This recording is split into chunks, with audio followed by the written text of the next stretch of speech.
The format of this forum is your questions to the candidates. The candidates will start with opening statements, and then we'll just do rounds and rounds of questions. They'll each have all the candidates will answer all of the questions. So we don't want to target specific people. We'll just rotate through. And if we already have a lot of questions, then we won't obviously be able to answer all of them if you consider 1.5 minutes per person. But continue to funnel them through, and we're kind of consolidating them into general topics so that we can cover a range of things. Preferably one question per card, preferably one sentence per question, yes, we won't be able to get to them all. So we have invited all the candidates for the town council. Unfortunately, a couple of them had schedule issues and could not make it, but we do have JD Cubillo, first closest to me, Chelsea Hundal, and Tom Murphy. And by participating in this forum, they have agreed to abide by our rules, and we ask the audience to respect them as well. I'm sure you're all a very respectful group, but just to review that, we want to maintain a civil, nonpartisan atmosphere. This is a forum. It's not a rally or a campaign event, so we're not going to have clapping, yelling, cheering, booing, or any noise or campaign signs or any of that stuff. We will applaud everyone at the end, and anyone who can't abide by that policy, we will ask to leave the room. This is also not a debate, so we're going to ask our candidates to respond directly to the question, not to each other or what they think of the other candidates or what they're doing. We want to hear what you think about the issues, not what you think about each other.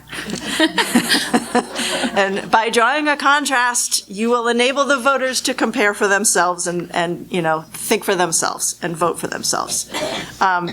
We want to have a brief word from the president. Yes. Can you all hear me if I just shout? Yeah. Mm-hmm. I taught middle school. I can shout across a soccer field. So hi, thank you everybody for being here. We're so happy that you are engaged in your community. I'm Linda McCabe. I'm the president of the League of Women Voters of Greater Tucson, soon to be Southern Arizona. So we will be down here more often. We're so grateful that you're here. For 106 years, the League of Women Voters has been empowering voters and defending democracy. So our main mission is to register voters and to provide voter education, as you're getting today, to see candidates so that you can make decisions that you feel are in the best interest of you and your community. As a league, we want to recognize and acknowledge the ancestral people, culture, and history of those that have been stewards of the land we live on for thousands of years. This is very important to us as a league. So, and thank you to the candidates for being here today. It is difficult to run, to be a public servant. So we are grateful that you're here to answer the questions of the community that you live in and wish to represent. Thank you. And I'm going to hand you over to our expert moderator here, Betsy. Well, I'm a moderator. Let's just say that. So please, everybody, mute your phones. Oh, shoot, I didn't mute mine, but hopefully it won't go off. and put them away. The league is live streaming this event, so people will be watching as we progress, and it will also be recorded. It's available on the league's Facebook page, so you can go to it at any time and pull it back up if you want to review certain parts. And let's see, as I said, the candidates will have an equal amount of time for each question. Our timekeepers will be holding up signs to tell the speakers how much time they have left to respond. There's a 30-second warning and then a stop sign. And please stop after the stop sign so I don't have to be rude and cut you off. So you'll each have 2 minutes for your opening statements, and then 90 seconds for each question, and 90 seconds for the concluding remarks at the end. We'll rotate through who starts, and I think that's it. So let's start with, we'll start alphabetically with JD. You have 2 minutes to go. Opening statement? Opening statement. Mm-hmm. All right, good morning.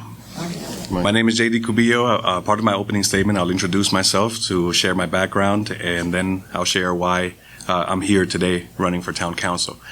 So I'm Originally Costa Rican. Anybody been to Costa Rica before? Mm-hmm. Oh, wow. Wow. Okay. All right. So I'm from Costa Rica. My lovely wife who is here is also from Costa Rica. I grew up in South Florida. I have a beautiful wife and 3 beautiful children that we're raising here in Sahuarita, 3 years old, 10 years old, and 13 years old. When I was in Florida, that's where I went to study for my undergrad. I studied communication at Florida Gulf Coast University. Civically engaged, even back then. I became student body president in 2013 during the Dunk City NCAA tournament run. Some of you might remember that. Great time. Then I got my master's from Troy University in international relations. After college, I figured what better way to serve my country that opened its doors for me than to join the military. So in 2016, I joined the Air Force Reserves full-time at Davis-Monthan. 2018, simultaneously, got hired by the Department of State, became a diplomat, a consular officer specifically. That means I interviewed thousands and thousands of people who were asking to come into this country, and my job was to keep the bad ones out and let the good ones in. I think I did a pretty good job of that. So I did that in Guatemala City. Then I moved to Costa Rica. I worked for the private sector after that, and that's where I met my lovely wife. We filed our paperwork, and now she's here with me in Sahuarita. We decided when it was time to move back to the States that this is the only place, we chose this place as the only place we would want to raise our family. So we're here. Now, why am I running? First thing I can think of when somebody asks me that is Mr. Osborne in 7th grade, civics. He said, don't ever complain about something if you don't get involved.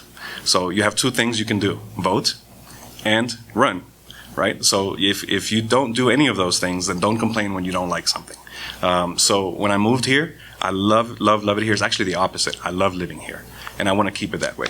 So when my 3-year-old is my age, he can say the same thing, and maybe he'll be sitting here one day too. And the best way I can think of doing that is voting, like Mr. Osborne said, and running, like Mr. Osborne said. So that's a little bit about me, and I'll be more than happy to share more later on one-on-one with you guys. Thank you. Chelsea, go ahead.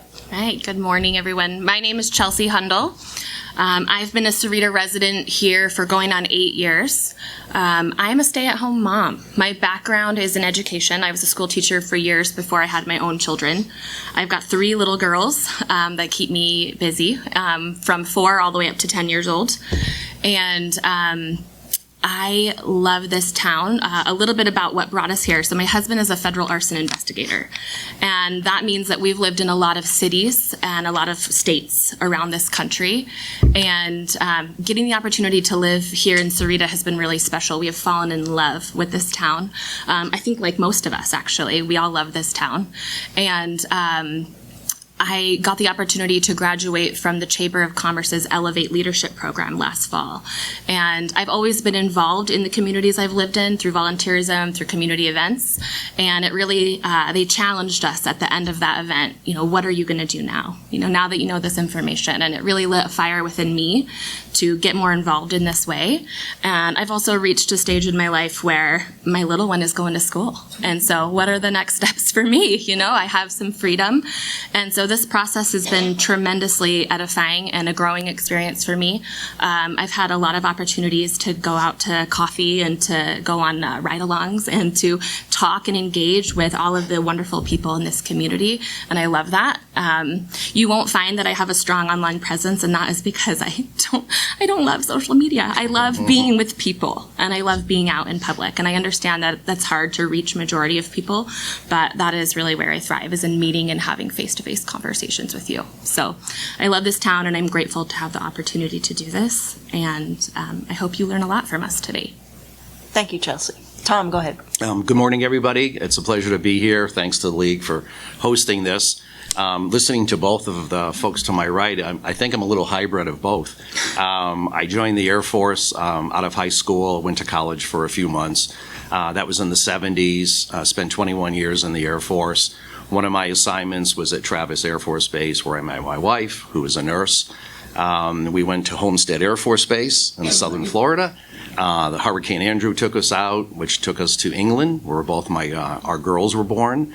And then I retired, and I was a stay-at-home dad for about 14 years because my wife had 10 in, I had 21 in, and I was either going to give half the money back to the government and get to stay home or give it half to a nanny and have to work. So I chose to stay at home, which was a really fun thing. Followed my wife for the rest of her career, Massachusetts, North Carolina, Offutt Air Force Base, and her last assignment was Davis-Monthan. And that was in 2003. And my girls were in second and third grade at the time, and there was a meeting. I was the head of the PTA up in Nebraska, and there was a meeting at the clubhouse where I lived in Rancho Sahuarita. If you care about your kids' education, show up. So I did, and it was to the Arizona School Board Association teaching you how to run for the school board. Knew nothing about it, was all excited. My wife said, fine, as long as you can do it for less than $100, and I did. And I got elected. It was a 2-year open seat, much like this is, and ran again and again, was on the school board 14 years, ran for the town council in 2013, was selected. We don't run at large as mayor, we're selected in 2016, and I've been the mayor ever since. The things that, as you heard, that we are very proud of and focus on a daily basis is public safety. We're very proud of our continuing showing up top 5, 3, 4 safe communities in Arizona, our public infrastructure and our park and rec facilities and events like our last event over at July 4th. So I'm happy to serve, and public service has been my life. Thank you. Thank you. So for our first question, we're going to jump in with a topic that came up in a lot of the questions that we already got about mining. So Chelsea, we'll start with you. What is your position on the development of the Copper World and Hudbay mines versus the protection of the Sahuaritas? Yes. So I actually approach most things with an open mind. This is the school teacher in me, and you're going to hear this phrase from me, people who have heard from me before. It is get curious and not furious. So for me, that means asking a lot of questions, getting as much information as I can. So I took the opportunity to meet with John Doherty, who is the sort of leader director of the Save the Scenic Sahuaritas.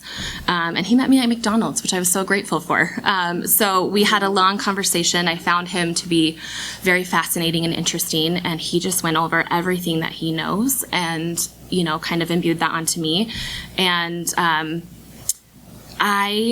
my biggest concerns when it comes to the mine, or with a mining company like Hudbay, is that they have deep pockets, they have money, and I'm very nervous about their ability to sidestep around us as a town and sort of just, you know, say you got, like, we're just going to do what we want to do. I hate to see the Sahuaritas destroyed, but I also understand that Arizona is a mining state. So for me, I'm still trying to gather as much information as I can to come to an informed decision. But I'm nervous about their ability to sidestep us at this point, and I want to conserve water. Thank you. Tom, go ahead. Yeah. Yes, thank you. Two most interesting questions are data centers and copper mines. Wait, don't go ahead. No, and part of the thing about governance is that, you know, we swear allegiance and oath to the Constitution of the U.S., to the Arizona Constitution, and also to the rules, regulations, and ordinances of the town. So it's a little bit like the Serenity Prayer. You have to know what you can work on, what you can, and what you can't change. And recognize what that is. As I think a lot of people know, it's not in the town of Sahuarita, it's in the county. We have zero oversight over ADEQ when it comes to air permits, zero oversight over ADWR, which comes to water, zero oversight over state land on the recent state land purchase to bring the mine tailings further back. You know, in a perfect utopian world, I would love if we all could live in a bubble and we didn't need these types of things. But as Chelsea said, it is a copper state, and these are the resources. Now, what we, I think, can do is listen to the concerns of the citizens, and as much as possible, depending how much is under our control or not, have input on that and be at the table to make the best project, if it goes forward, available. Thank you. Thank you, Tom. JD. All right. Well, I'm going to be very straightforward about this. I'm not going to sidestep it. I'll give you my personal view and then my view as a potential council member. My personal view is I'm 100% against mining in the Sahuarita Mountains. No reaction, please. Hey, I appreciate it. So I'm 100% against it because, just like many families, we moved here for the views, for the sights, for the tranquility, which you can't get in many other places. In Arizona, we've seen examples of what happens when there's an overabundance of mining in those towns. We've already seen it happen. So why wait for it to happen here? Right now, as a potential council member, I also have to be grounded in reality, right? The council doesn't have the jurisdiction to say no mining or yes mining. I understand that. But the council can monitor the compliance of the 2013 groundwater agreement. The council can monitor agreements and not make it a straight line, a straight shot forward here, and give it to them easy. We can really scrutinize the agreements to try to do what's best for our residents. My thing is, if you're going to exploit the Sahuarita Mountains, don't exploit our residents. We shouldn't be stuck with the bills, with higher costs because of corporate interest. I think I'm out of time, but I hope I was very straightforward with that question. Thank you, JD. And I really need to emphasize, please, no reactions. This is nonpartisan. We want to hear everyone's opinion neutrally as possible. And if we can't maintain that, we will have to end. So I know you feel it, but keep it inside. So why don't we move on? Let's see, Tom's going to start this one. What is your position on industrial development, such as for data centers and ice centers? Oh, there's a surprise question. Thank you. Well, it goes back to the governance standpoint. The property in question was zoned. How many people have been here since 1996? Okay, so you would have been the only 5 people that would have input on the zoning of that property. That property was zoned through a specific plan in 1996 as Park Industrial. There's a lot of thoughts about our general plan. I don't know if we'll get to that. Vote for it. It'll help a data center. Not vote for it. It won't. It's private property. It's zoned for a data center. There's been no data center proposed that has been submitted to the town. The developer looked at, is that a potential on there? And as mentioned earlier, the best thing that we can do as a town council, if one comes to us, is work within the parameters that are in our purview. And that's in permitting and site planning and setbacks and those kinds of things. But I would hate to have anybody leave here and think that if you vote for 420, it's for a data center, and if you vote against it, it will stop a data center. Property is zoned. The developer, it's about private property rights, and they can do what they want within the guise of protecting our residents. They have to do a noise study and have the power and water with those companies work through its process. But, it's zoned and it's up to the property owner how they proceed. But we're going to be cognizant of protecting. Thank you. Okay, JD, go ahead with that. I feel data centers don't belong in Sahuarita. Arizona's already a state that struggles with water. We know that. And then we know the issues coming up with the Colorado River, that Arizona is going to see some impacts from that, most likely. Why industrialize a town that needs to preserve its resources? I think that's the question. Why do that? So I understand that there are some environmental impacts that will very likely result from a data center that we need to really look at.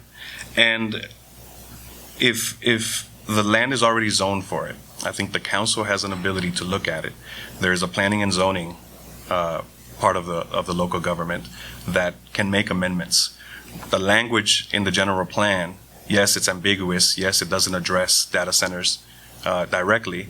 But as I like to put it to people that I talk to about this, it sure lays the red carpet for one. And I can pinpoint the sections where it does, but I just got the sign that I have 30 seconds. So, maybe I'll go into it a little later. But in summary, data centers don't belong in Sahuarita. Thank you. And Chelsea? So I had a lot of questions surrounding data centers, and I have been delving into the research on them. And everything that we hear online is pretty scary. It's pretty terrifying, and I definitely have a lot of concerns and questions over that. I also would not like to see a data center come to Sahuarita. I, on the other hand, would love to go to one just to see what it looks like, to see what is offered there. I think that's fair to and reasonable to look into both sides. I've never been to one. I think most of us have never been to one. And so I also understand that they come in different forms and shapes and different they do different things. They have different environmental impacts on the community. And so I have a lot of questions. I have a lot of concerns like all of you. And I want to know more. So as of now, I feel no, but I also respect the zoning codes and also the private property owners. Like I don't want to see one come here, but I want to learn more as well. And I want the opportunity to see for myself and make a decision. And right now I'm leaning towards no. And that's all I have. Thank you. Yeah.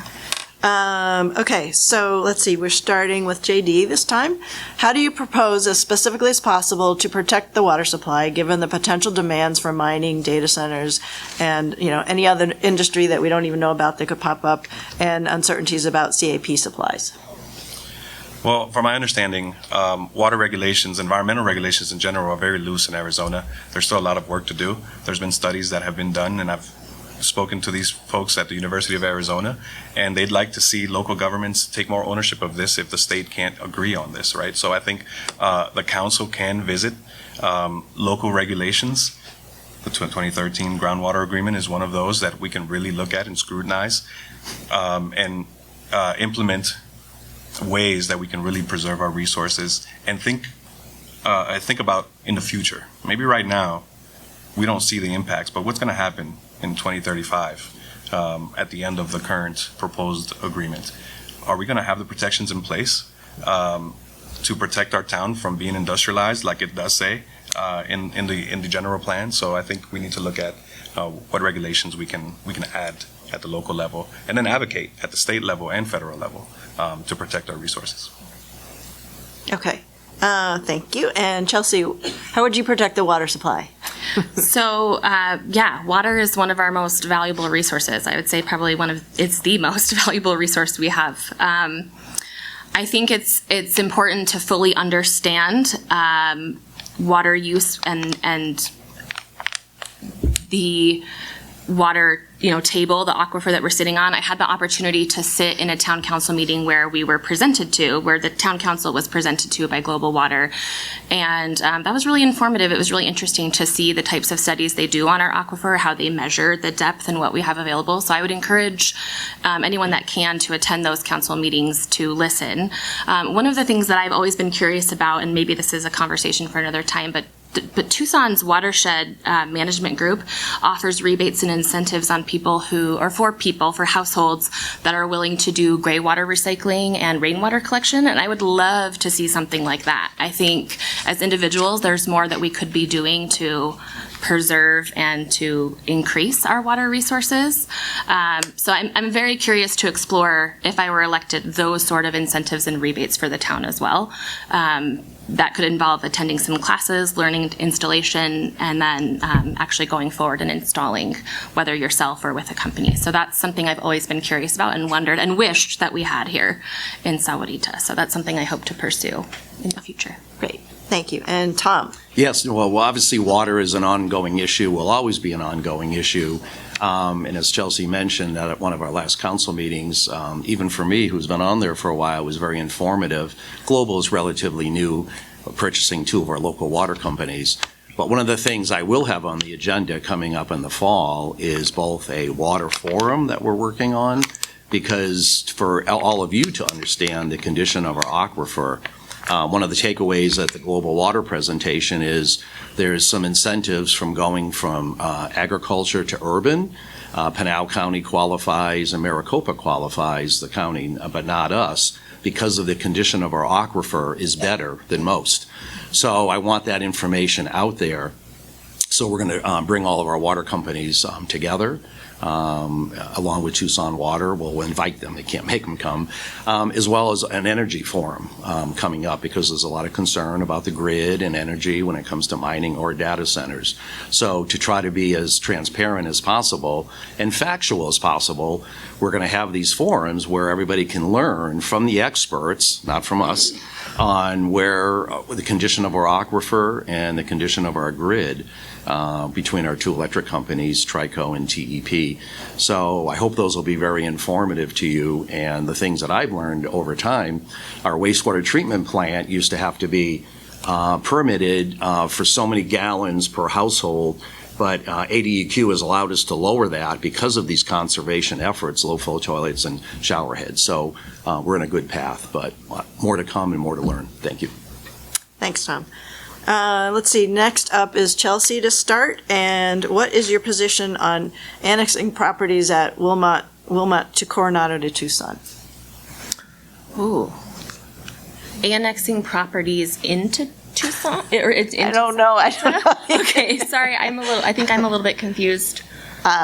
Maybe, can you speak to that first? I can. Okay. I go first on that? Why don't you just go first? Yeah, well, both in the general plan and then what was called CCAP, Sahuarita East Aerial Conceptual Plan, there's thoughts about annexing properties, including a large group of state land that is old bombing range that we're under remediation with the federal government to get that. So one of two things is going to happen.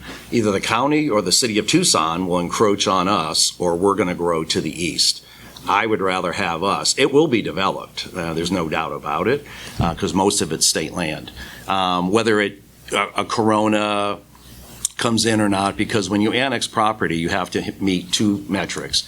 You have to get 50% of the assessed value, and you have to get 50% plus one of the voters down there. When La Posada asked to come into the town, there's 4 or 5 other property owners. Now, La Posada is a huge assessed value property. So they could have said yes on the assessed value, but if the other little property owners said no, they wouldn't have been annexed. So it's a two-prong attack that you have to acquire. But my position is either we're going to control the growth or somebody else is going to control it. I think we've done a great job, and I would like to continue that. Okay. Do you want to? Okay. I'm going to be very honest and tell you that there is a lot that I still don't know. You know, this process for me has been like drinking from a fire hose. There is so much information. It's a little overwhelming. And so I appreciate your perspective on that. And I would have to agree that I want what's in the best interest for our town and for Sahuarita. And so if it does come down to us developing, I would like to have the control. I would like to have the control over that. So, again, that's something, you know, I don't claim to be perfect or to have all the answers. And sometimes my answer is, I don't know. And so I'm not ashamed to say that or to admit that that's my perspective. But I can tell you that I am willing to listen, willing to keep an open mind, and I'm always learning. So. Thank you. Yeah. And JD, what do you think about annexing? Well, I think Mr. Murphy is the most well-versed because he's currently serving. I like to take firm stances, as you can probably see, but I also like to do that with numbers and data and enough information. So I would like to research this more before I publicly say, hey, I feel this way or I feel that way about it. So I won't take a stance on it now because I don't know enough about it, and I'm okay with saying that. Okay, so we'll move on to a more general question that Chelsea, I know you can start with this one. So describe your approach to governing amongst diverse fears and interests. Oh, okay. Yeah, that's a good question. I mean, I think really it's about keeping an open mind. It's about listening. You know, the best advice that I've been given from multiple people, whether it's people who are already sitting on town council, people who think, you know, in my own family that I think I'm crazy for running, you know, it's listen first, have conversations, be willing to truly listen and take that information that you hear, before speaking. And so I think, the town council, from my perspective's job is to represent the whole town, not an individual or land developer or, one person. We're there to speak and represent all residents. And so I think you do that by listening, by being transparent. I think that, it's our job to communicate the town's decisions or information in a way that is not only available and easily accessible, but also in layman's terms, easy to understand and read and absorb. So yeah, I'd say open mind, transparency, and being willing to listen. That's it. Great, thank you. JD? Can you repeat the entire question one more time? Describe your approach to governing amongst diverse fears and interests. All right. The number one thing a government institution can do, local, federal, state, is be transparent. We're going to have a lot of different opinions. Mm-hmm. We all come from different backgrounds and different places and different experiences. So we need to listen, which is great, and then also be transparent when there are conversations held in meetings. I think it's mutual, right? Then I also think it's very important to set an identity as a town. What kind of town do we want to be? What kind of town are we right now, and where do we aspire to be? And I think naturally we will attract people from all walks of life, but who love this town and will do their part to keep it that way. So I think by establishing an identity, a foundation for Sahuarita, which has been done, but we need to continue it and not shift a different route, then that's, I think, how you can govern people of all walks of life, fears and interests, but in at least somewhat harmony. Thanks. And Tom? Yes, that's a great question, because fear, I feel more of that growing, especially out of COVID, over and over again. It's always been said to me, because I need to use it sometimes, that God gave us 2 ears and 1 mouth, and to use them proportionally. So I'm always working on that, because I love engaging with citizens and talking to folks. But having facts, and that's why I mentioned before having forums on water and electricity to help address those fears before a particular project or annexation or whatever it might happen to be, comes into the community. What has served me well, back to my Air Force, I think we should make it mandatory only prior Air Force people can serve on the town council. But I was always taught integrity first, service before self, and excellence in all that you do. And that's held good stead for me during my school board years when we experienced hypergrowth. From 2000 to 2010, we were the second fastest growing community in the state of Arizona, only behind the city of Maricopa. But you can grow responsibly. The city of Gilbert is over 100,000 people. And the town of Gilbert. And they kept that small town identity. And I think you can do it, but it has to be transparent. You have to listen, and you have to mitigate as you go and you grow. Because we will grow. I mean, there's no doubt. One of the 5 C's is climate, and people are going to keep coming here. But how you do it responsibly, I think, is very important, and that's part by listening. Thank you. Thank you. Okay, now my order's all messed up, so I'm just going to start at the beginning with JD. How do you propose to support conservation of Sahuarita's native ecosystems and protect them from aggressive land development? Well, how can I say this? I think it's always crucial for a council member to be on the side of the residents and not corporate interest. Of course, it's good to listen to everybody. It's good to listen to proposals. It's good to look at what the zoning is and what land is for what and who is it owned by. But if you're on the side of the residents and you stay true to the identity of the town, then you shouldn't be partial to corporate interest, and that means that it'll make it a lot easier to conserve our natural resources, ecosystems, our water, etc. So I think, in summary, the most important part of my answer is you have to stand up to the corporate interests that are looking to develop abundantly without balance, and I think that's very important for a council member to be able to do, especially as they have more and more years on the council, and they've met with more people and make more friends, it's easier to forget that. So. Thank you. Chelsea? Would you repeat the question for Sure. me? Yeah. How do you propose to support conservation of Sahuarita's native ecosystems and protect them from aggressive land development?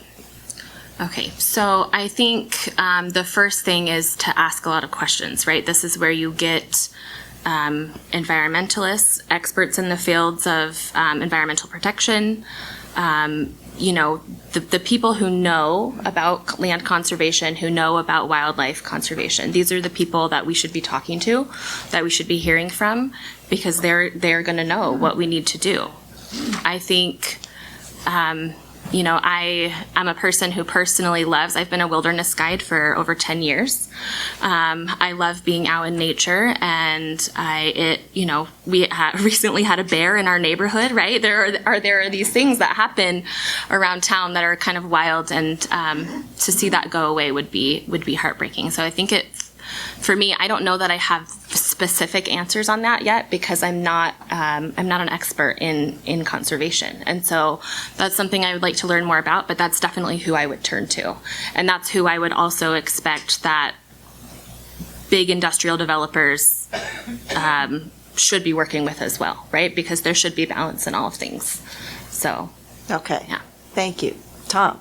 Well, that goes into our various levels of planning and zoning.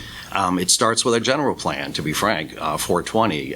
If you take a look at it, some of the water conservation efforts went from 13 to 19 mentions on strengthening that, sustainability, the whole ecosystem. Now, after the general plan, because the land is owned by somebody, it's owned by, a private developer or BLM or the state land. And when they come to us, whoever that landowner is, some of the strongest protections is through the specific plan and development agreement. The specific plan is what they want from us, and the development agreement is what we can provide to them. When we talk about looking at new zoning, we're looking at working on our industrial park zoning. That's when the time to come to us to help craft that ordinance. So if anything else does come in the future, the things that we can touch on and have protections for, those are already built in. So you have to really understand it comes from what's already in place and what the future looks like. There's not a lot we can do for what's already in place, because that's in law. That's what we swore our oath to protect for both parties. But in the future, that's what we can touch on to help mitigate and have these forums, talk to environmentalists, talk to the Home Building Association, talk to everybody, and come up with a balanced approach. Thank you. Thank you. Okay, Chelsea, you're on the town council. You receive a $500,000 grant, and you can use it any way you want. What are you going to do with it? $500,000. I would love to see, okay, this is going to definitely speak to the stage of life that I'm in. I would love to see more amenities, recreation activities, things like the public pool, the recreation center for people who live outside of some of these large developed communities. I hear from children in my neighborhood every day, we want a pump track. I'm like, okay, for scooters. I hear, things like that. That is definitely speaks to the area I'm in. But I'm also, I want to see that money also go towards our infrastructure, meaning our roadways, improvements around the town of Sahuarita that make accessing, driving, commuting through our city easier. And, I'm a person who gets out and goes into the community, and I've been very active, meaning that I like to enjoy all of the amenities that Sahuarita has to offer. And so that's really, for me, it's about that part is the quality of life. For me, I'm a get out and do and explore and have fun. And so that is what I want for my children and for other residents to enjoy as well. Okay.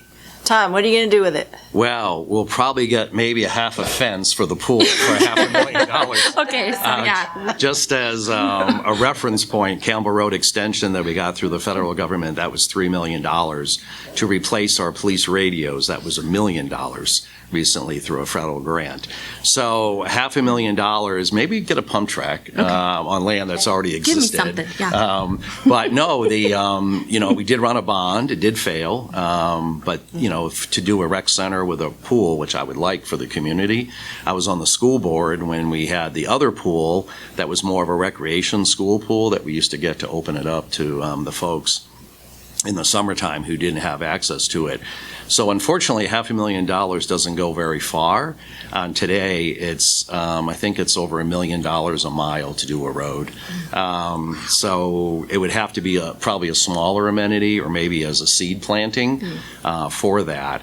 But our bond project was over about 50, 60 million. And, my disappointment was the rec center and the pool, most of all, that wouldn't be available for the community. And we're going to still try to figure out how to make something happen. But I guess I'll go with the pump track because I don't know anything else that comes in for $500,000, unfortunately. Okay, JD, what would you propose? Well, in the grand scheme of things, like Mr. Murphy said, $500,000 isn't much money, but I understand the point of this question is probably to see where our priorities lay. So I think first and foremost, public safety.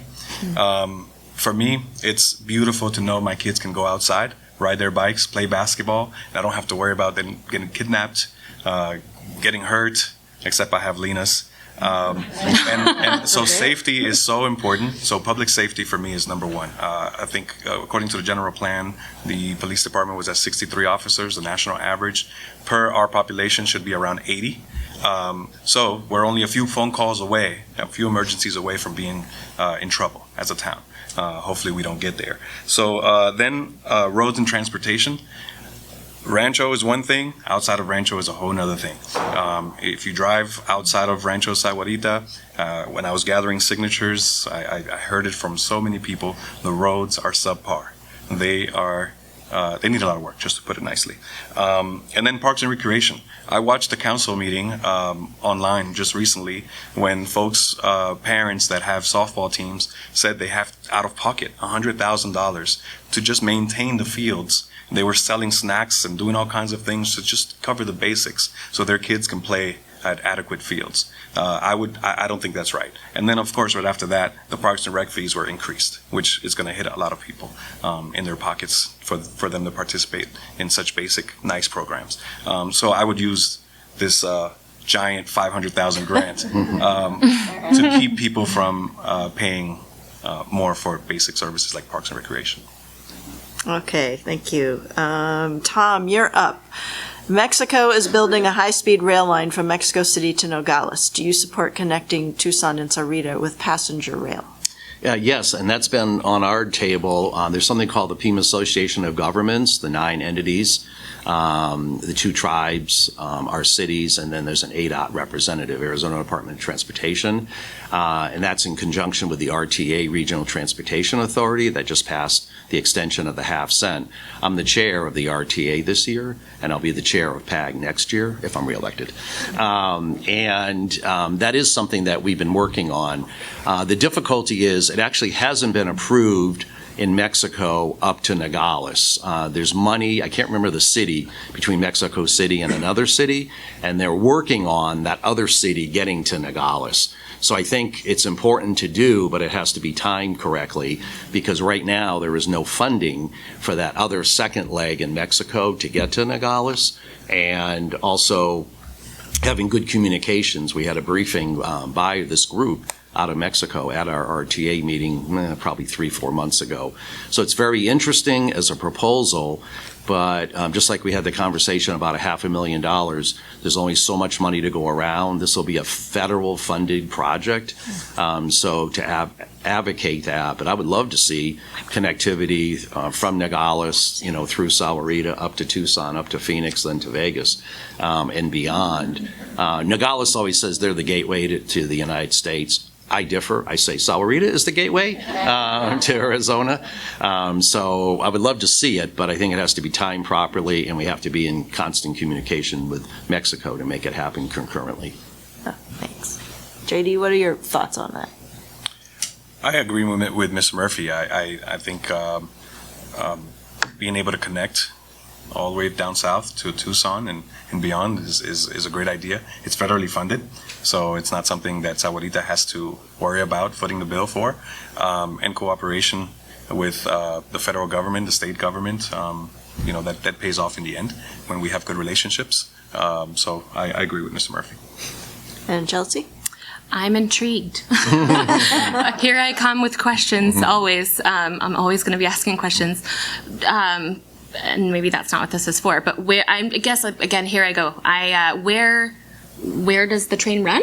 Like, that's I'm curious about. Are we using existing rail lines? Are we putting in new? Like, I'm curious. But I think it sounds really neat. It sounds really cool. And I love the idea of that connectivity, being able, I think, public transport is something that is important, or people are looking for alternative ways to travel. So I think that it's exciting, and I have curiosity about that. So Great. yeah.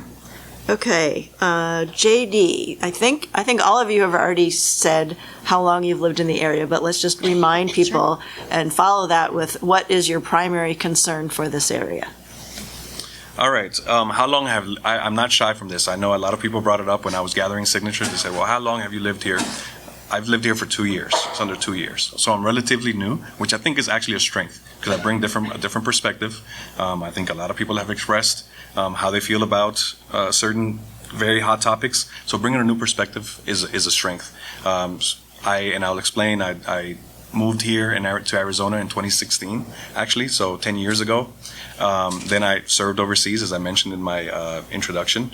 And when I finished my overseas assignments and my wife was able to legally enter the country, we chose Sahuarita to live in 2 years ago. Primary biggest challenges? Primary concern. Primary for this area. concerns? Well, growth is undeniable. Growth is going to happen. My primary concern is how that growth is going to happen. I touched on that very early on in this forum. I don't want to see Sahuarita industrialized. I want to see it grow with small businesses, with health services. I mean, my wife and I have both been to the hospital here, and with just one severe case, now the next person has to wait hours to be seen. Our growth has to be on pace with the economic growth. So our businesses, our infrastructure, that's a primary concern. And with the little bit of time I have, I would say public safety. Anytime you have growth, you're going to open the door to, first, petty crime, then you're going to open the door to bigger crimes, and we have to be proactive. We can't let that happen, or we'll lose the identity of our town. Thank you. Chelsea. So we have lived here for almost 8 years. It'll be 8 years coming up in December. We are from the Midwest. Like I said, we've had the opportunity to live sort of all over the country because of my husband's job. And when we first moved here, we rented in Marana. So we also chose Sahuarita. I'm so glad that we listened to a friend and said, you have to check out Sahuarita. I'm really glad that we did because we really enjoy living here. I think that protecting our quality of life is something that is one of my main priorities. And there's a reason we chose Sahuarita, and there's a reason that we decided to stay here. My husband's job, the nature is transient, so we've had the opportunity to move to other offices, and I've always been very flexible about that, but not anymore. I put my foot down. I said, I love it here, and I'm not going. So for me, yeah, it's about, the quality of life, the amazing opportunities that we have here, the things that we have here, the relationships that my family has been able to develop are of the utmost importance to me. And, I think within the quality of life, you have those avenues of public safety. I have a 4-year-old who learned how to escape the house at a young age. And, I am very fortunate to have neighbors who know us and also to have a police force who responded and helped with that situation. I also had a dog who was willing to go with her. So, All right. Stop sorry. right there. Tom, primary concern. Yeah, I've lived here 23 years. As I mentioned, I travel all over the world with my wife on different assignments. So it was interesting because I always say in 2003, when I moved here, the town was a toddler of sorts. It was formed in 1994 with 1,800 residents, but the first home wasn't sold in Rancho Sahuarita until 2001. So we were probably the first military family to move here. The long realtor that I hooked up with in Tucson had never even visited Rancho Sahuarita or the town of Sahuarita when I came in to look around. So absolutely, I've been here for all of the growth. I was on the school board for all of the new construction of all the schools except for Wrights and Ridge. But you're going to grow. But how you grow responsibly. I think our town budget reflects that. Public safety is the number one expenditure of anything. Public works is number two. We had a briefing during that public forum that actually there's something called the overall condition index of our roads. It's a truck that drives around and measures the cracks and all those things. And the best roads in Pima County are in the town of Sahuarita. Oro Valley is just behind it, which I weave into the mayor of Oro Valley when I get to see him. And Marana is just behind that. And of course, the county and the city of Tucson is way behind, that. And then our park and rec. So you're going to grow. It's just if you grow responsibly, and that's by listening and engaging with the community. Thank you.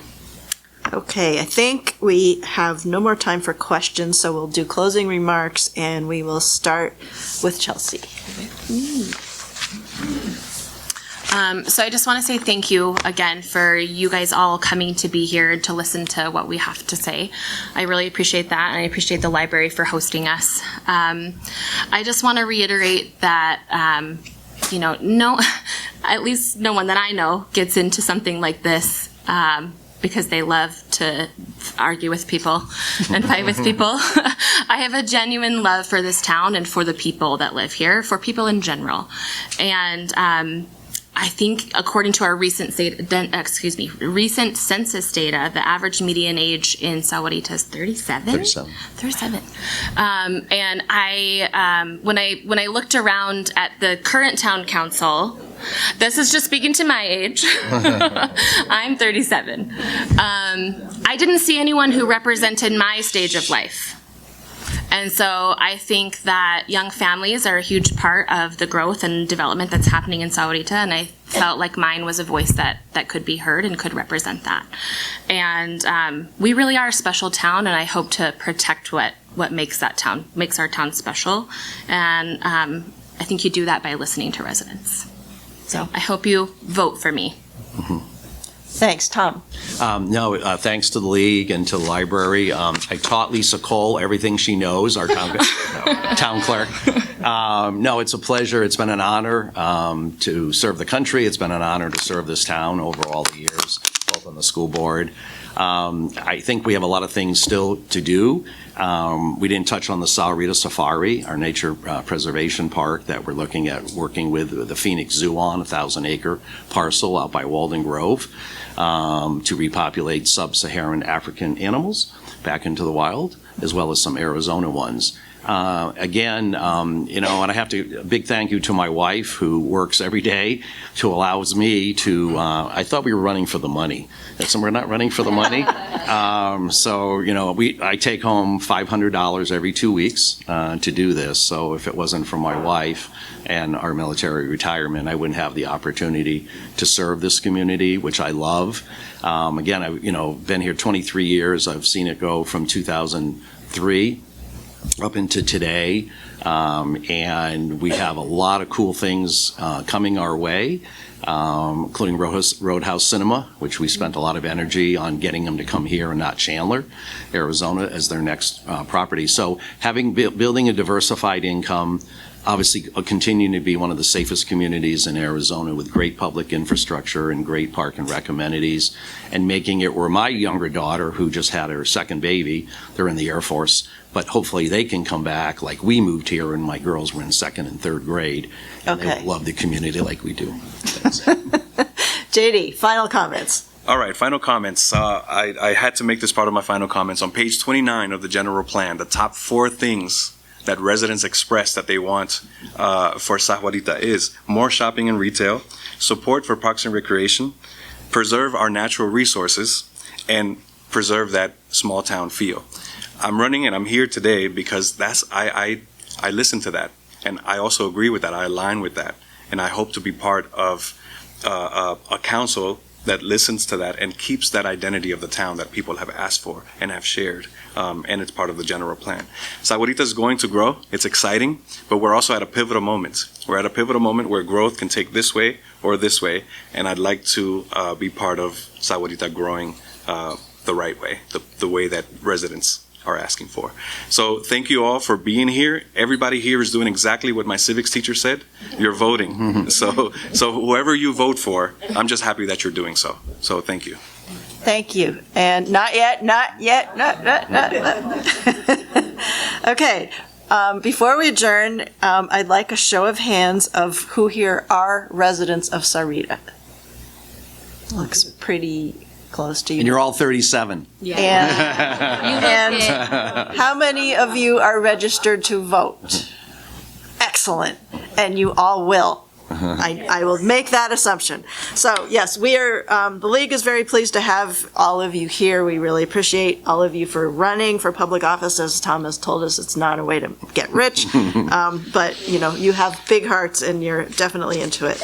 I hope all of you feel better informed now and you're ready to make decisions on the town council.